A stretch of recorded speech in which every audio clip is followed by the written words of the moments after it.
I don't want it to be the full width, so I'm going to start in 4 warp ends on each side, making my triangle 8 warp ends across. Because I want to start on this warp thread here, I'm going to pull the tail between that warp thread and the one to the right, like so. Going around, this is just going to be plain weave, 8 across. So I did 3, 4, so that's 8 total.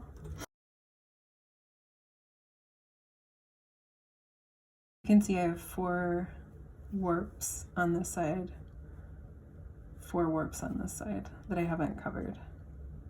So I don't want to cover this warp thread. I want to go back.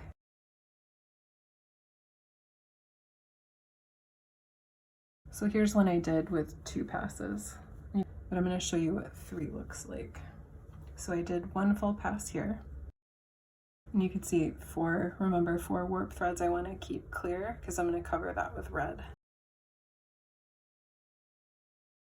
It's 1 pass. Now I'm going to work on my second.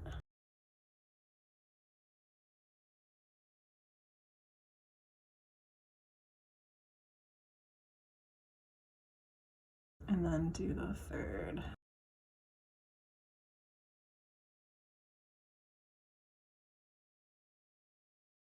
So because it's a triangle, I'm going to go in 1 warp on each side.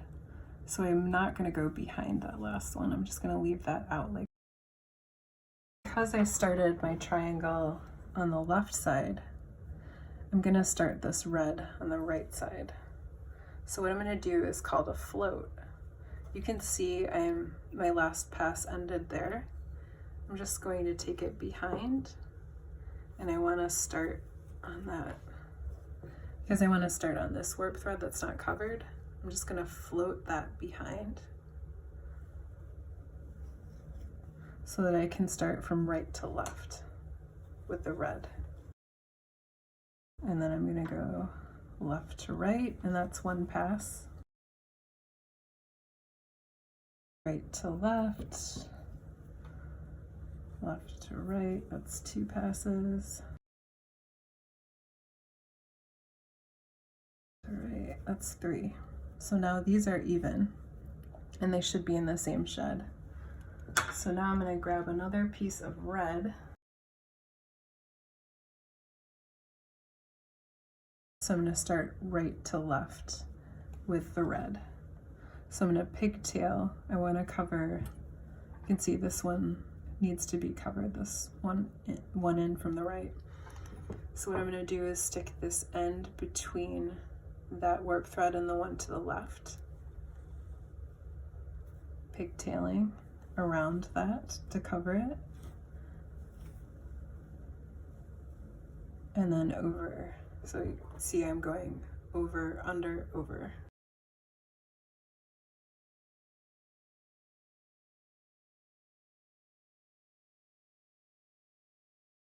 Two.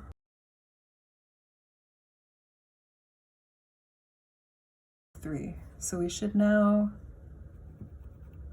be in the same shed, same level for all of these. And the gray does look a little higher. I'm just going to pack it down a little more.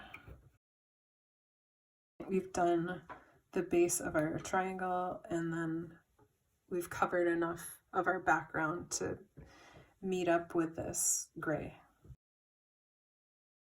I'm going to next weave the gray, but like I said, I'm going in 1 on the left and in 1 on the right. So we're only covering 6 warp threads this time. So I'm going around this way, left to right. Just plain weave, we're just going in 1 warp thread on each side. Then I'm going to go back and meet that first. So you should only be covering 6 warp threads with this part of the triangle. So that was 1 pass. This is 2.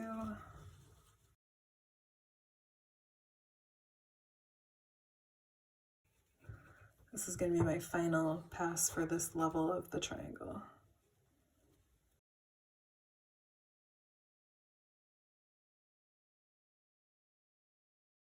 And there. But again, going in one. Well, I guess we could leave that there because we're going to cover that. We're going to cover this warp thread, so we'll just leave that there. So now I gotta pull up that back of red. I'm just gonna finish that, pull that through. Now I'm going to, so I'm starting 1 over with the red, weaving right to left. So I'm covering that bottom of the base of the triangle. Back to the left, pack that down to where we started, completing my first pass.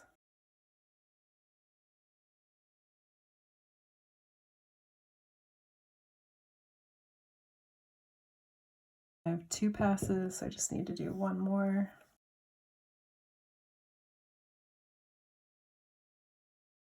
Ending it there. The red background's done on the next step, the gray is done on the next step, so we just gotta finish with the right side of the red. We're going right to left with the red, but we're going over one this way so that we're covering that first part of the base that wasn't covered with the gray. So just going in 1 warp thread. And this helps create the shape of the triangle.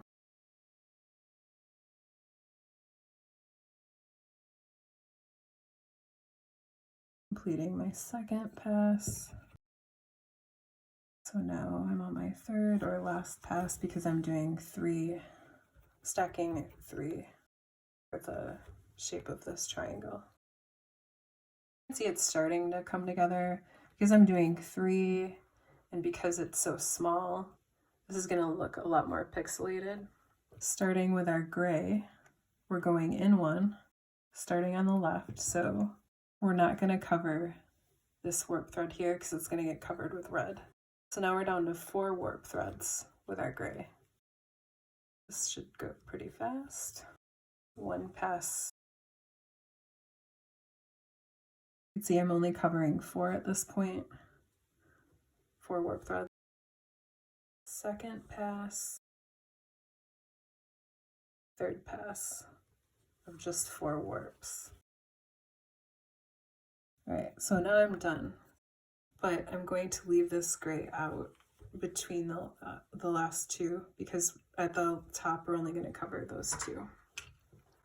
So now I'm going to start with my red, and like before, we're going in 1, so I'm going to allow that to go over and then come back. So you can see I'm going over on the base 1 with the red, completing my first pass.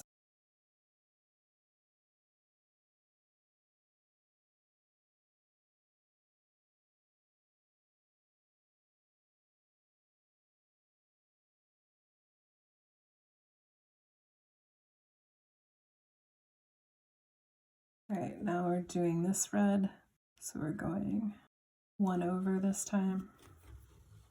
You can see I have 3 beads of red here matching my 3 beads of gray, just like to check your work.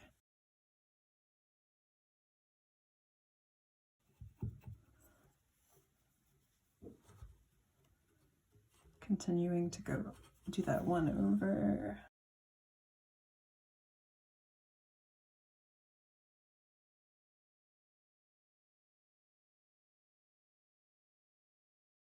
Okay, so this is my 3rd pass. And now it's really starting to look like a triangle. So when we finish the gray, these 2 warp threads. Gray starts on the left.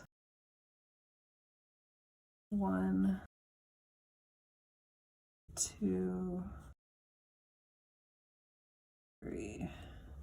And because I want to end it and cover this one more time, this warp thread one more time, instead of going over it, I'm going to go behind that warp thread and create a pigtail.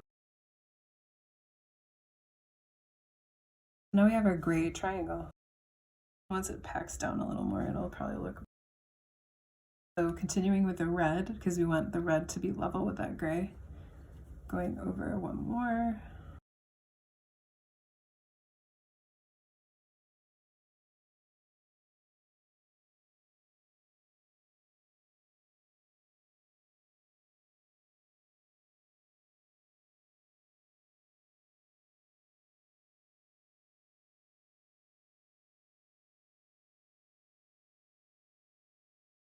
Because it's going back this way, I'm just going to pigtail it on this one that I want to hit.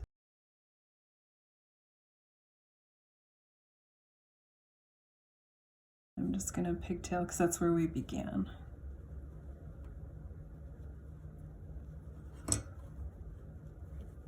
Okay, you can see I have 1, 2, 3 passes, 1, 2, 3 passes. Just going to go over one more to meet up with the gray.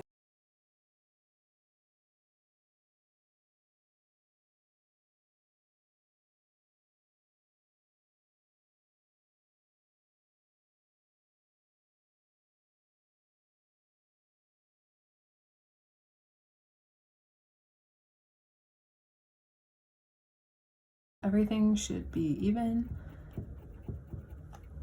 evenly matched up at the top, and because we did meet and separate, these should all be in the same shed. And you can check that by seeing where you have more white. So I have more white on the odds